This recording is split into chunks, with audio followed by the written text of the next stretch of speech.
Coucou tout le monde. Alors suite au live de Séverine qui arrive vendredi, il est bien ce live où on doit parler de nos 3 thrillers préférés, enfin nos 3 romans préférés du monde entier. Et ben moi j'ai été hyper frustrée. Je ne savais pas, je sais toujours pas d'ailleurs, lesquels sélectionner. Donc du coup, je me suis dit pour me venger, haha, je vais me faire une vidéo où il y a mes 15 romans préférés. Ça sera moins frustrant. Donc je vais essayer de vous parler des 15. Dans les 15, il y aura du moins trash et du très très trash. En sachant que moi, ma conception du trash ne sera pas la vôtre. Que moi j'aime quand c'est hard, quand il y a des boyaux, des tripailles, tout ce qui va avec. La pédophilie, ben voilà, c'est pas un sujet qui m'empêche de lire un livre, on va dire ça comme ça. Pédopornographie, tous ces trucs-là. J'essaierai de vous prévenir à chaque livre. Après, méfiez-vous, moi, voilà, ma définition du trash, il en faut beaucoup, beaucoup pour que, voilà, ça soit considéré comme trash. Donc je vais commencer par les plus soft à mon sens. Et voilà. Et on est parti, mon kiki. Alors, du coup, on commence par Envers et contre-tome de Bev Thomas, où on va suivre du coup une psychothérapeute, je sais jamais, oui c'est ça, une psychothérapeute qui du coup a perdu son fils. Et elle sait pas où il est en fait, s'il est vivant ou pas et tout. Et du coup, elle part à fond dans le boulot. Et du coup, elle est aussi spécialisée dans les traumas, dans les gens qui ont des graves traumatismes, etc. Elle va rencontrer Tom, qui ressemble énormément à son fils. J'ai dit une grosse bêtise. Son fils, c'est Tom, et elle court après un Dan. Bah oui. Et voilà, pardon, elle va du coup suivre en thérapie Dan, qui ressemble énormément à son fils Tom. Et du coup, elle va outrepasser ses fonctions de psychothérapeute, et ça va quand même, voilà, être un thriller psy pas si glauque que ça, honnêtement. Moi, j'ai pas trouvé ça glauque du tout. C'était très très soft, mais c'était ultra intéressant parce que vous êtes 90% du bouquin avec elle dans la salle de psy, quoi, du coup, à écouter, du coup, les patients qui viennent, qui expliquent leur trauma, etc., etc. J'ai adoré Envers et contre-tome de B.F. Thomas. Ensuite, on passe sur du un petit peu moins soft, mais cool quand même. C'est une duologie. Donc, on passe sur Nécrologie et la collection de Paul Cleave, où on va suivre le même enquêteur, c'est Theodore Tate. Il était flic, il est devenu détective privé. Dans la non, on commence par Nécrologie, le premier. Dans Nécrologie, en fait, c'est des cadavres qui sont pas dans les cercueils. C'est pas les bons cadavres dans les cercueils, en fait. Et au bord d'un lac, les cadavres vont remonter. Oui, bon, c'est un peu dégueu quand même. Donc les cadavres vont remonter et vont s'apercevoir que les cadavres, ben, ils sont censés être dans les cercueils et que dans les cercueils, il y a quelqu'un d'autre. Donc l'enquête va débuter là-dessus. Et il y a un sujet hyper tabou qui est abordé. J'ai adoré tout ce bouquin, le début, la fin, tout. Dans la suite, c'est pas... Si c'est une suite quand même, si c'est une suite, parce qu'on retrouve des protagonistes. Si vous lisez la collection avant Nécrologie, vous serez spoilé, oui, donc si c'est une suite. Vous retrouvez du coup donc toujours Theodore Tate, à qui est arrivé des choses, on va dire ça comme ça, des choses, dans le tome 1. Donc là, il lui en arrive forcément d'autres. Et dans celui-ci, il va croiser un psychopathe qui collectionne des psychopathes. C'est super fun, rien que la thématique m'a éclaté. Donc c'est pas trash, il n'y a pas de tripaille, il n'y a pas de sang plus que ça dans celui-ci, pas que je me souvienne.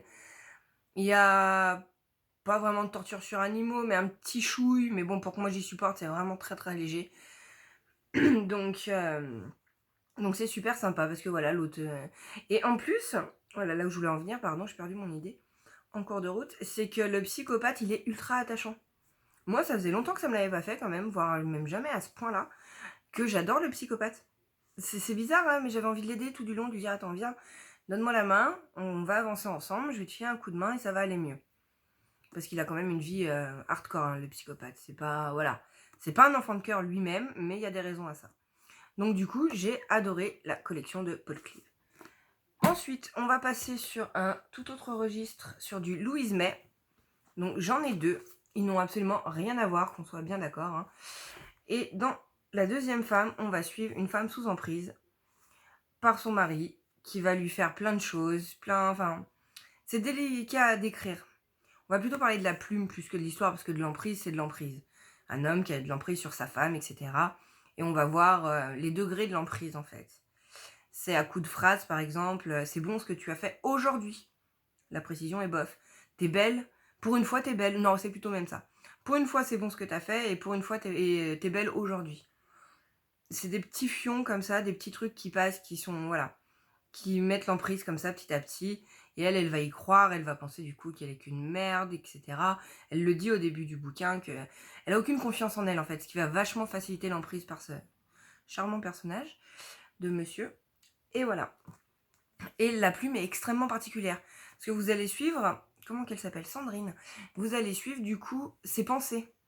Donc il y a des phrases complètement coupées, hachurées, qui partent dans tous les sens. Parce que vous-même, enfin en tout cas moi, dans ma tête, quand je réfléchis, je perds mes idées, ça part dans tous les sens, etc. Et quand vous êtes sous emprise, je suppose que c'est encore plus compliqué. Donc voilà pour la deuxième femme. La plume est très particulière. À la rigueur, s'il y a un warning sur celui-ci, c'est la plume. Donc voilà. Ensuite, pour les ravagés, toujours chez Louise May, d'ailleurs vous avez la suite, c'est les Hordes Invisibles pour les ravagés. Je l'ai mais je l'ai pas lu du coup. Vous allez suivre la brigade des crimes et délits sexuels qui n'existent pas, qui devraient exister d'ailleurs, mais qui chez nous n'existent pas. Ça a été totalement inventé. Et du coup, à travers cette brigade, on va pouvoir aborder tous les harcèlements possibles, toutes les dérives sexuelles faites aux femmes, aux enfants, tout comme ça. Et celui-ci, il est magistral. La fin est géniale parce que c'est pas que l'histoire est si exceptionnelle en elle-même, c'est la moralité de la fin. Vraiment la moralité de l'histoire qui fait que ça vous fait cogiter. Et moi, qu'est-ce que j'aurais fait, etc., etc. Et ça, je trouve ça vraiment tripant. Franchement, je trouve ça génial. Quand un bouquin vous pousse dans vos retranchements, vous pousse à réfléchir le bien, le mal, à tout remettre en question dans votre tête. Est-ce que c'est justifié? Est-ce que... Ça m'a éclaté. Franchement, j'ai adoré Les Ravagés de Louise May. Il faut vraiment d'ailleurs que je sorte l'Ordre Invisible de ma palle. Vraiment, je vous le conseille à 10 000%. De toute manière, il faut lire du Louise May. Merde. Petit clin d'œil à Dorian de la chaîne Monsieur Cabric, que je vous conseille de suivre d'ailleurs. Ensuite, on va partir du coup sur Dans son silence d'Alex Michaelides, où là on va suivre une femme, je suis désolée, j'ai du mal avec les noms, Alicia. Alicia et son pote c'est Théo, voilà, enfin son pote. Du coup, Alicia qui est retrouvée à côté de son mari mort, donc il était criblé de balles, bref, il est mort. Et elle a l'arme à la main, ou non, l'arme est par terre, et non, oui, l'arme est par terre, et lui il est en sang, etc. Sauf qu'à partir de ce moment-là, du moment qu'il la trouve, elle a décidé de plus rien dire. Niet, elle dit plus rien. Donc du coup, elle finit en HP, hein, on est bien d'accord, elle finit en hôpital psychiatrique, elle est internée. Et il y a un psychologue, ou un psy quelque chose, psychothérapeute encore, un psychothérapeute du coup qui va décider de la suivre, parce que ça l'intrigue. Pourquoi elle parle pas? Qu'est-ce qui s'est passé dans sa vie avant pour qu'elle en arrive à tuer son mari? Pourquoi elle cause plus, quoi? Il y a eu un truc. Pardon. Et du coup, tout va partir là-dessus. Donc c'est très très mou. Pour le coup, c'est assez mou. Mais vous avez toujours quand même ce fil rouge de pourquoi elle parle pas, quoi. Donc du coup, ça reste hyper intéressant. Et ce psychothérapeute, il va aller enquêter dans sa famille, Alicia. Et il va essayer d'aller rencontrer sa famille, savoir s'il y a quelque chose qui aurait pu la pousser à tuer son mari, en fait. Et la fin est extraordinaire, vous pouvez pas la voir venir, c'est pas possible. Même moi qui cogite comme c'est pas possible, quand je lis un bouquin, vous ne pouvez voir venir cette fin. Enfin, si vous l'avez vu venir, d'ailleurs, dites-le moi, parce que alors, respect, franchement. La classe, si vous l'avez vu venir.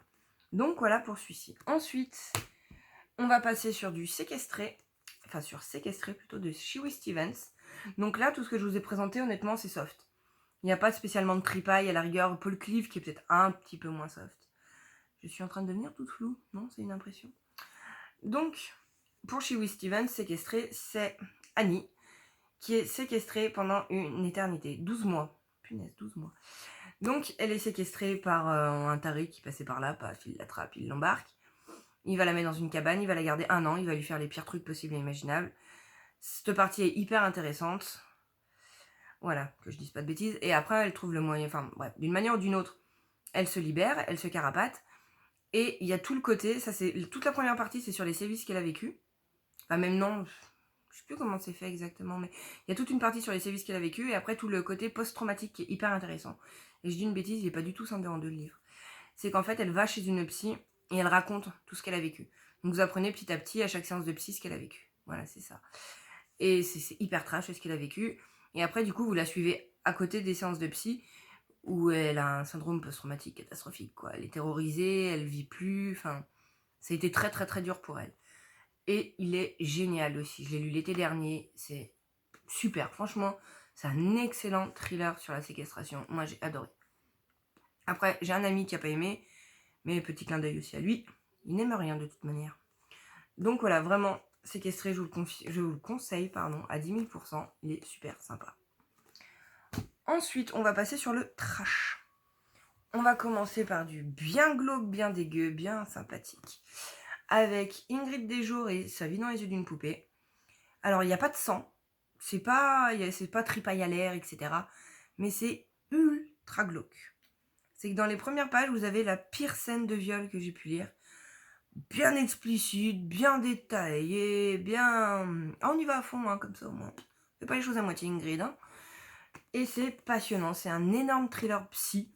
C'est, voilà, quasiment que psychiatrique. Parce qu'on va suivre, du coup... Comment il s'appelle, lui, déjà ? Marc, qui est puant.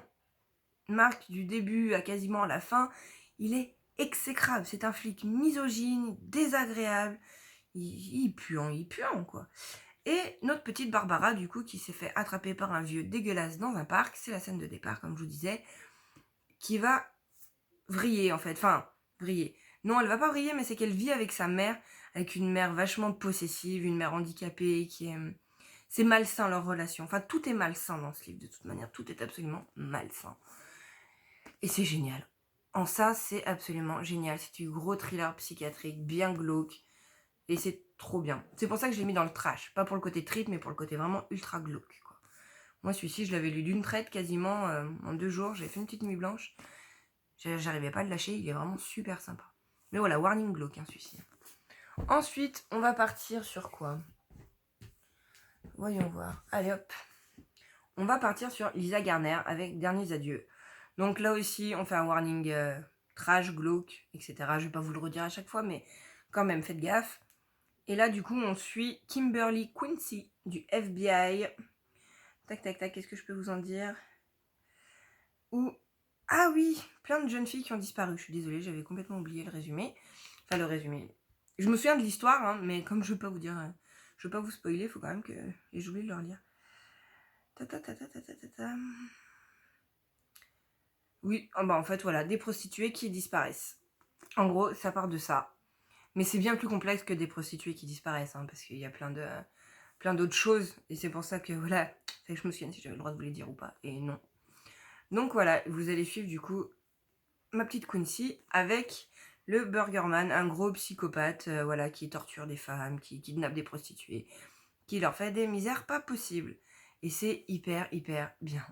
La fin, pareil, une grosse claque, la fin, j'ai rien vu venir, j'ai adoré. Vraiment Lisa Garner dans le genre glauque, trash, dégueu, trop bien. Le seul warning que je peux vous donner, c'est si vous êtes vraiment des très très très arachnophobes. Moi, les araignées m'ont rien fait. Elles me font flipper un peu, mais j'irai jamais leur faire de misère. Par contre, voilà, et pourtant, moi, voilà, ça aurait été des serpents, j'aurais moins fait la maline, hein, on est d'accord ? Même si je leur ferais pas de misère non plus. Hein. Mais les araignées, voilà, me font un peu peur quand je les vois, là, les grosses velues au plafond, mais... Non, ça passe, quoi. Mais là, voilà, quand même warning araignée, parce qu'on suit beaucoup d'araignées, quand même. Il y en a beaucoup dans le bouquin, faites gaffe. Après, il y a des scènes particulières, vraiment trash, enfin, trash. Ouais, si, trash, quand même. Avec des araignées, au pire, il faut les passer. C'est pas, voilà, c'est pas tout le temps, c'est pas un gars qui se balade avec une méga tarentule non plus. Mais, voilà, faites gaffe quand même si vous craignez les araignées. Ensuite, on va partir sur... Tiens, un que j'ai lu il y a pas longtemps, c'est Criminal Loft d'Armel Carbonel, qui est super, super, super sympa. Où là, vous allez suivre 8 psychopathes enfermés dans un sanatorium. Voilà, c'est ça, dans un sanatorium. Où du coup, en fait, c'est aux États-Unis, on est bien d'accord, il n'y a que pour faire des trucs pareils. Enfin, ne serait-ce que pour l'imaginer, même si Armel Carbonel est française. Du coup, elle l'aurait imaginé son histoire en France, ce serait beaucoup moins crédible. Même si on peut remettre la crédibilité en doute, parce que les États-Unis ne relâcheraient pas des gens. Bref. On va suivre 8 condamnés à mort dans une télé-réalité qui se déroule dans un sanatorium et ils vont devoir passer des épreuves et il y en a un qui sera libéré, du coup qui aura gagné sa liberté, même s'il a tué plein de gens, même si c'est un psychopathe, même si tout ce que vous voulez. D'où la crédibilité, les États-Unis préfèrent les égouiller quand même. Hein. Donc là en plus ils sont condamnés à mort, donc... Et c'est super sympa parce que voilà, le sanatorium a réputation d'être hanté, donc il y a cette notion-là. Et puis le psychopathe qu'on suit, il est juste trop drôle. Enfin, moi je l'ai surkiffé le psychopathe qu'on suit. Parce que là, vous allez passer tout le bouquin dans la tête d'un psychopathe qui s'appelle... qui s'appelle pas. Voilà, qui ne s'appelle pas, parce que j'ai oublié son nom, je crois que c'est John, mais je suis plus sûre. me semble que c'est John. On va l'appeler John d'ailleurs, ça ira bien, John. Et John, il est cynique. John, il est... Voilà. Il imagine des trucs, parce que c'est un taré. Enfin, un taré, voilà, c'est un psychopathe. Donc il a envie de zigouiller tout le monde, on est bien d'accord. Donc du coup, il imagine ce qu'il ferait aux autres concurrents, parce qu'ils n'ont pas le droit, en fait, de se faire du mal les uns aux autres. C'est une des règles, ils n'ont pas le droit. Oh, je suis désolée, j'ai mes chiens qui s'énervent. Pardon, donc si vous entendez waf waf et wow, c'est les chiens et mon chéri. Donc voilà. Là, du coup, c'est super sympa. Pareil, la fin, vous la voyez pas venir. Enfin, vous la voyez pas venir. Si, elle est plus ou moins... Moi, je l'ai pas vue venir, mais il faut reconnaître qu'elle est plus ou moins prévisible. On peut se douter, plus ou moins, même si on n'a pas la vérité pure, de 2-3 trucs, quand même. Mais c'est super sympa, ne serait-ce que pour mon petit John, qui fait des petites réflexions, des petits machins. C'est, voilà. Et c'est pas un livre humoristique, hein, qu'on soit d'accord, hein, ça reste quand même glauque. Donc voilà. D'ailleurs, celui-ci, j'aurais même pas dû le mettre dans le glauque, parce que... Ah, si, il y a des scènes un peu trash, quand même, où il y a du sang et de la tripaille, quand même. Forcément, vous laissez 8 psychopathes ensemble, au bout d'un moment, il y a du sang et de la tripaille. Hein. Donc voilà. Mais il est super sympa. Ensuite, nous allons passer par... tiens, on va aller sur celui-ci, par Les Démoniaques de Mathias Copping, qui a été une énorme claque pour moi. De toute manière, je vous montre que mes claques, hein, que les bouquins vraiment que j'ai surkiffé. Donc, Les Démoniaques de Mathias Copping, c'est une pépite. Par contre, là, on sort tous les warnings. Tout ce que vous voulez. Pédopornographie, viol, pédographie... Oh, je sais même plus. Toutes les violences possibles, vous y avez droit là-dedans. Et là, vous allez suivre ma petite Kimi et Henri, parce que je m'en souviens super bien, qui, du coup, vont essayer de s'échapper, enfin, d'avoir une nouvelle vie, en gros. Parce que Kimi, elle, c'est la fille de l'ours. Et l'ours, c'est un proxénète qui viole sa fille, qui viole un peu tout ce qui passe, de toute manière. Et elle deal pour son père pour s'en sortir, et elle se fait violer régulièrement par son père et ses super amis. Et du coup, elle va essayer de s'en sortir. Elle va tout faire pour essayer de sortir de là. Et ça va pas être simple. Et c'est passionnant. C'est hardcore. Ça vous secoue les tripes, mais c'est génial. C'est génial. Moi, j'ai jamais fait autant en lisant mon bouquin. Et ça, c'est un truc que j'adore. Mais il faut faire gaffe, quoi. Voilà, rien que la première phrase de la 4e de coup vous met dans le bain. Hein. Joyeux anniversaire, salope, joyeux anniversaire, salope. Que dire de plus que joyeux anniversaire, salope? Et ça, c'est son père, hein, c'est les 15 ans de Kimi, ça. Hein. Donc, voilà. Et c'est tous les notables, en fait, parce qu'ils sont à la campagne, et c'est les notables qui font leur petite tambouille. Trafic d'êtres humains, viol, drogue. C'est la fête au village. Donc, voilà, celui-ci, je vous le conseille, il est vraiment trop bien. Mais vraiment, celui-là, âme sensible, allez loin. Faut déménager, là. Faut s'abstenir le plus possible, c'est pas possible, celui-ci. Moi, j'ai surkiffé celui-là. Par contre, voilà, amateur de glauque, rejoignez-moi. Ensuite, on va parler de Franck Tillier. J'en ai 3. Donc, comme j'ai un petit peu triché dans ma vidéo, parce que je crois que sinon ça fait plus de 15.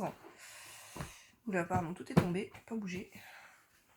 Hop, il me reste plus beaucoup à vous présenter. Alors, Franck Tillier, on va commencer par les deux là. Je les ai comptés pour 1, parce que c'est une duologie.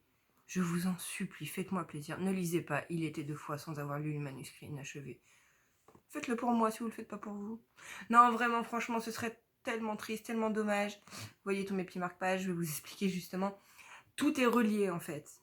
Tout est relié. Il y a plein de détails là-dedans que vous allez retrouver dans celui-ci. C'est passionnant. Ils sont géniaux ces 2 bouquins. Par contre, voilà. Hein. Bling bling. Hardcore, trash, glauque, dégueu, tout ce que vous voulez. C'est du Tillier. On sait où on met les pieds. Il faut pas craindre, quoi. Moi, j'adore forcément. Donc voilà, donc le manuscrit inachevé, c'est très particulier parce que vous allez au début suivre les premières pages, l'héritier du manuscrit inachevé. Et du coup, vous allez suivre l'histoire du manuscrit. Et c'est passionnant parce que dans celui-ci, ah oui, c'est une fille qui finit dans un coffre. Et après, ils vont du coup... Oh, tac. Ah oui, c'est trop bien. Pardon. Oui, du coup, c'est une fille qui finit dans un coffre et ils vont enquêter, en fait. Il y a une auteure qui vit avec son mari et elle va trouver plein de trucs bizarres. Enfin, il va lui arriver plein de choses. J'ai un peu oublié l'histoire du manuscrit. Je suis en train de me rendre compte. Je suis vraiment désolée. Rassurez-vous, je me souviens mieux d'Il était 2 fois. Pourtant, je les ai lus en même temps, mais bon, c'est pas grave. Il était 2 fois. Dans celui-ci, vous suivez un père de famille qui a perdu sa fille. Elle a disparu. Pouf, comme ça. Et du coup, lui, il enquête. Il veut absolument trouver sa fille par tous les moyens. Il va aller dans un hôtel au pied de la falaise, parce que c'est le dernier endroit où on a vu sa fille, elle y a travaillé, etc. Et du coup, il va aller se coucher parce que il est fatigué, hein, il a fait de la route. Petit pépère. Donc du coup, au dodo, et il se réveille 12 ans après. Normalement, c'est bien 12 ans, hein, on est bien d'accord.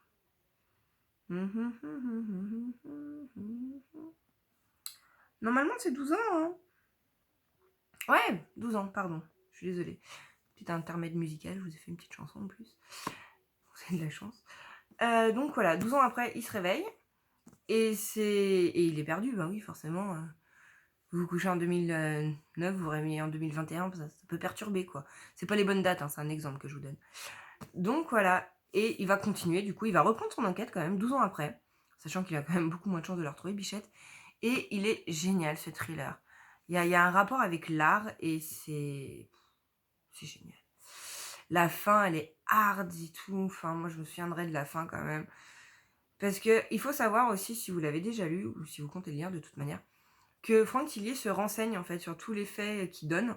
Donc là, tous les faits scientifiques qu'il y a dedans sont exacts. Oui, si vous l'avez lu, mais vous le saviez pas, cogitez bien, souvenez-vous de la fin, tout est vrai.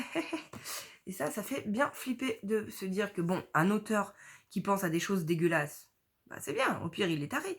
Mais se dire que l'être humain l'a fait, que lui s'est juste inspiré de nos déviances, de nos passions morbides, de choses vraiment dégueu qu'on a en nous, et c'est tout autre chose quand même.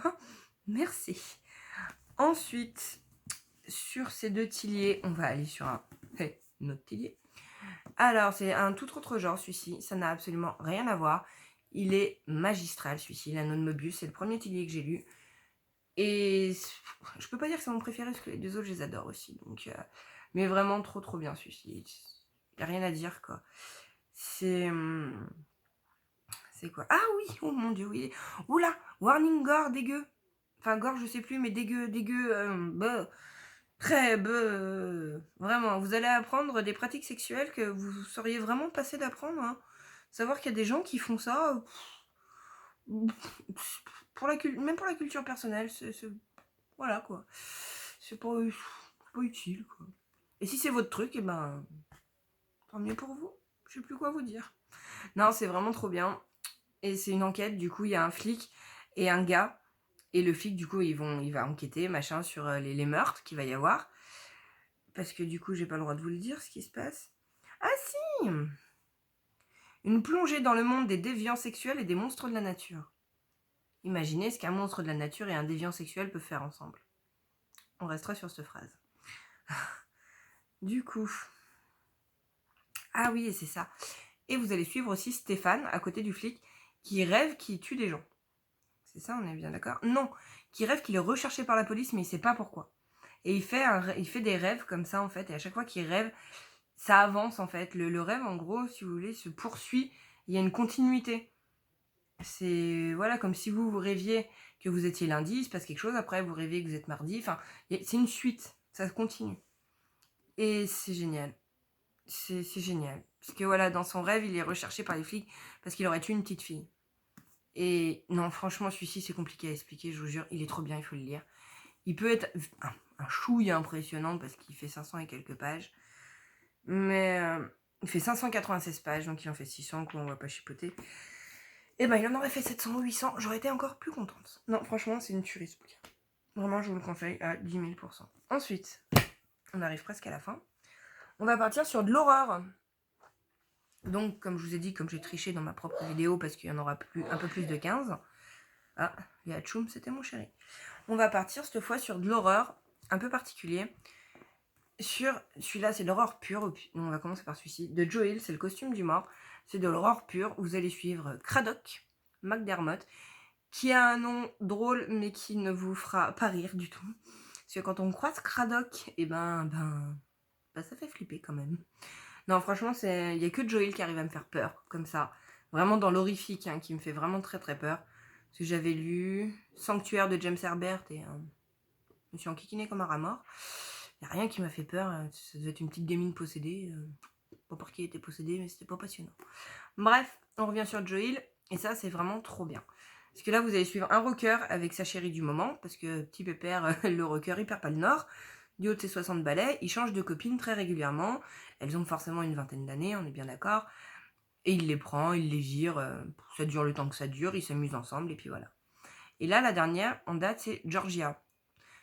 Et du coup, avec Georgia, ils vont recevoir un costume du mort. Parce que lui, son trip à ce rocker qui s'appelle, je vais peut-être lui donner un nom quand même. Non, il aura pas de nom. Donc, le rocker, lui, son truc, c'est de collectionner des trucs glauques qui ont appartenu, du coup, à des psychopathes, à des tueurs, machin. Et là, quand sur Internet, il voit le costume d'Amor, il se jette dessus. Il se dit, oh, trop bien, costume d'Amor avec son fantôme, c'est pour moi. Il pense pas vraiment que c'est hanté, c'est juste que voilà, c'est le trip, quoi. Il se dit que ça va rajouter à sa légende. C'est quand même un rocker, même si son groupe, a été dissous, et ben du coup, il essaie quand même d'entretenir le mythe. C'est un gros groupe de métal, du hard rock, bon. Moi j'adore, mais voilà. Et du coup, il se dit que c'est ça. Ça va entretenir le mythe, ça va en rajouter une couche, le costume hanté, trop bien. Il va vite le regretter, pépère. Parce que du coup, Cradock, il va venir avec le costume et il va leur faire une vie impossible. Et du coup, c'est très compliqué. Si j'ai pas dit du coup 20 fois, je l'ai pas dit une fois. Je suis désolée pour l'éthique de langage. Donc voilà. On change avec donc voilà. Il va être tenté par ce fameux Cradock. Pourquoi? Comment s'en débarrasser? Est-ce que ce serait même possible de s'en débarrasser?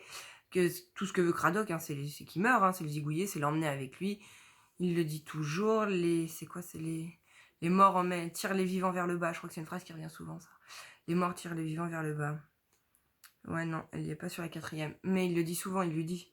Ce qui piaille, hein, Cradock. Hein, il cause Cradock. Il fait plein de choses, Cradock, d'ailleurs. Ah bon, il fait vachement flipper, Cradock. Moi, je sais que j'en ai fait des cauchemars. Quand j'éteignais ma lumière, bah, je le voyais partout. Après, c'est ce que j'aime. On est bien d'accord que moi, j'ai fait exprès de le lire dans le noir avec une toute petite loupiote et sous ma couette, comme ça. C'est ce que j'aime. Après, je comprendrais que vous aimiez beaucoup moins. En plein jour, il se lira très bien aussi.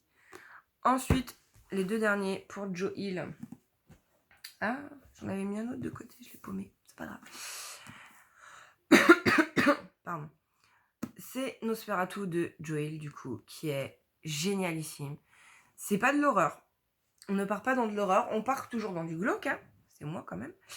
Donc on est toujours dans du glauque, où là, du coup, c'est Charlie Manx. J'avais perdu son nom. Charlie Manx qui emmène des enfants à Christmasland, l'endroit où Noël est éternel. Sauf que ça a un prix, on est bien d'accord. Les gamins arrivent à Christmasland dans un triste état. Et lui se voit comme un sauveur, en fait. Il est accompagné de Bing, son collègue, qui, du coup, quand il kidnappe l'enfant, lui s'occupe de la mère. Du père aussi, mais d'une manière très différente de la mère. Et c'est hyper intéressant, parce que tous les personnages sont ultra développés. Et oui, pardon. Et à côté de ça, pour contrecarrer ses plans, entre guillemets, vous avez la petite... J'ai perdu son nom, elle. Ma Vic.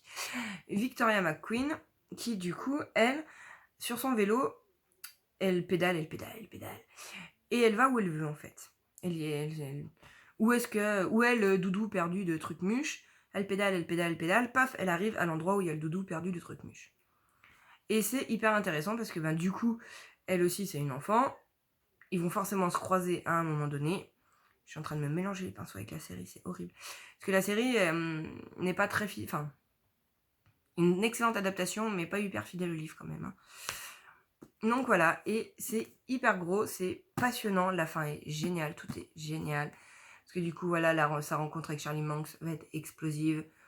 Ils vont se chercher tout du long dans le bouquin, de toute manière, hein. Et c'est trop bien. Je vous jure que vous écouterez plus jamais vos contes de Noël, enfin, les petites chansons de Noël, là, dans les supermarchés de la même manière. Parce que du coup, lui, voilà, la Rolls, elle diffuse les petites musiques quand il vient chercher les gamins, quand il leur promet Christmasland, etc. Et c'est vraiment trop bien, Christmasland. Il faut le tenter. Moi, en plus, je m'étais éclatée. Je l'avais lu pour Noël, en décembre. Et c'était génial. Et comme j'ai surkiffé celui-ci, j'ai ça. Alors, faut rendre à César ce qui est à César. On me l'a conseillé. Je suis absolument désolée parce que j'ai oublié là tout de suite le nom de la personne qui me l'a conseillé. Mais c'est un roman graphique absolument génial. Et c'est en complément de Nospera. Parce que là, du coup, vous allez avoir la vie de Charlie Manx, plutôt. Ça va plutôt être axé sur sa jeunesse, comment il en est arrivé là, à kidnapper des gosses, etc., avec la Rolls-Royce, l'histoire plus ou moins de la Rolls-Royce aussi. Mais surtout de Charlie Manx, et les planches sont magnifiques. Franchement, c'est magnifique, y a rien à dire, c'est trop beau quoi. Alors pour pas vous spoiler, je vais vous montrer celle de la fin. Alors je vous montrerai bien ma préférée, mais je les adore toutes. Celle-ci par exemple est magnifique, vous l'avez en couleur. Je sais pas si vous voyez bien, voilà. Pardon. En couleur, et le croquis, l'esquisse là, c'est somptueux. Tous les dessins sont dans ce goût là, du coup ça si c'est pas mignon quand même, regardez, vous voulez, je suis sûre que vous voulez le même calendrier de l'avant vous aussi, avec la petite tête de petit Charlie Manx là. Non, c'est même pas la tête. Non, moi non, je suis dit une bêtise. Quoique, ils se ressemblent quand même les deux là, mais Charlie Manx il est là. Là, vous avez celle-ci. Vous avez celle-ci. Et dans celui-là, en fait, voilà, vous allez suivre la vie de Charlie Manx, son enfance, sa jeunesse, et aussi des personnes qui vont arriver à Christmasland et qui vont devoir jouer avec les enfants. Souvenez-vous que je vous ai dit que dans l'autre, les enfants arrivaient dans un triste état. Donc voilà, pour jouer, du coup... Tac, tac, tac. Est-ce que c'est écrit ou pas? Non, alors je vous dirai pas le nom du jeu. Donc voilà, et la première planche à la rigueur pour que vous voyez. Magnifique ce bouquin. Voilà, c'est Charlie Manx avec une enfant du coup. Voilà, ça commence comme ça. Et avec la... Voilà, il y a du sang partout dans ce bouquin. Enfin, c'est très très glauque, hein, c'est pareil. Hein, on reste dans le glauque, on reste dans le trash. Après, bah, niveau tripaille, niveau choses comme ça. C'est des dessins, c'est pas non plus ultra explicite, mais il y a quand même pas mal de sang. Et c'est... Oui, il faut que j'arrête de le regarder pendant que je vous parle. C'est trop trop bien. Franchement, je vous le conseille à 10 000%. J'ai adoré. Et c'est un excellent complément. C'est même mieux, je pense, quand même, de lire celui-ci après celui-là. Quoi que vous me direz, ça peut vous motiver après à en savoir plus. Ça, c'est une histoire à côté, en fait. On va dire ça comme ça, c'est une histoire à côté. Et en plus, vous avez la jeunesse de Charlie Manx. Et voilà. Mais vous n'avez pas du tout Victoria McQueen, par exemple, là-dedans. Vous avez d'autres protagonistes. Pardon. Force de parler. Donc, wally walou. Donc, en théorie... Non, il m'en manquait un que je ne vous ai pas présenté. Je l'avais gardé pour la fin. Alors, ça, c'est mon chouchou à moi. C'est le dernier Chatham. Le dernier Chatham. Mon premier Chatham. Parce que j'ai commencé les thrillers avec Maxime Chatham. C'était mon premier amour des thrillers. Bon, maintenant, on est fâchés. Mais ça reste quand même mon premier amour. C'est grâce à lui que je me suis mis au thriller, que vraiment j'ai adoré ça. Parce qu'avant, j'étais dans les Agatha Christie, j'étais dans les Marine Gaines Clark, j'étais dans les trucs beaucoup plus soft. Et quand je suis tombée là-dessus, je suis tombée littéralement amoureuse de ce bonhomme. C'est... Les premiers bouquins, moi, je les adore. Après, j'ai plus adhéré à ce qu'il a proposé. À partir que ta volonté soit faite, il m'a perdu. Mais tout ce qu'il a fait avant, moi, j'ai adoré. Je sais qu'il y en a qui n'ont pas trop aimé, mais La promesse des ténèbres, des choses comme ça. Je crois que je l'ai, celui-ci. Ouais. Non, c'est La patience du diable que j'ai. Si, j'ai bien La promesse aussi. J'ai aussi La promesse des ténèbres. Bref, je les ai tous adorés. Vraiment. Et celui-ci, c'est le premier. Et celui-ci, il m'a mis une claque monumentale. J'ai surkiffé ce bouquin. Il est dans un état... il est tout moche. Il a 15 ans maintenant. Et il est... Ouais, il a 15 ans. Enfin, c'est... Voilà, c'est mon chouchou. L'âme du mal, c'est mon préféré de la trilogie du mal. C'est le premier où on retrouve Joshua Brolin, qui est un chouchou, enfin, avec Annabelle, enfin bref. Non, c'est vraiment trop trop bien. Il faut lire les premiers Chatham, vraiment. Honnêtement, je sais pas si j'aimerais encore, si je les relisais. Mais bon, j'ai quand même qu'une envie, c'est les relire. Après, vu l'état, il faudrait quand même que je le rachète si je voulais le lire pour pas l'abîmer. Et puis je m'aperçois que j'avais des bons yeux quand même il y a 15 ans. Parce que c'est écrit microscopiquement. Et à l'époque, ça m'avait pas perturbé comme quoi. Je deviens juste vieille. Mais voilà, l'âme du mal, je voulais terminer sur celui-ci parce que c'est mon chouchou de tous les temps, Maxime Chatham. C'est lui qui m'a mis le pied à l'étrier, c'est lui qui tout, quoi. Donc, voilà, voilà. Sur ce, j'ai fini. Je vous en ai présenté quand même quelques-uns. Si vous voulez compter, m'en voulez pas, je crois bien qu'il y en a plus de 15. Mais je crois que ça faisait bien d'appeler ma vidéo les 15 thrillers. Puis bon, les duologies comptent que pour un d'abord. Hein. Soyez sympa.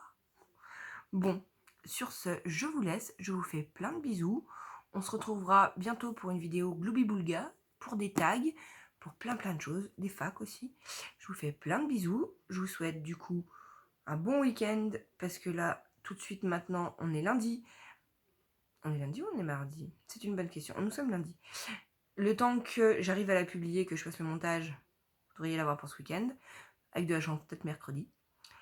Sur ce, je vous fais plein de bisous. Je vous souhaite du coup une bonne semaine, un bon week-end, de belles lectures, tout ce qui vous fait plaisir.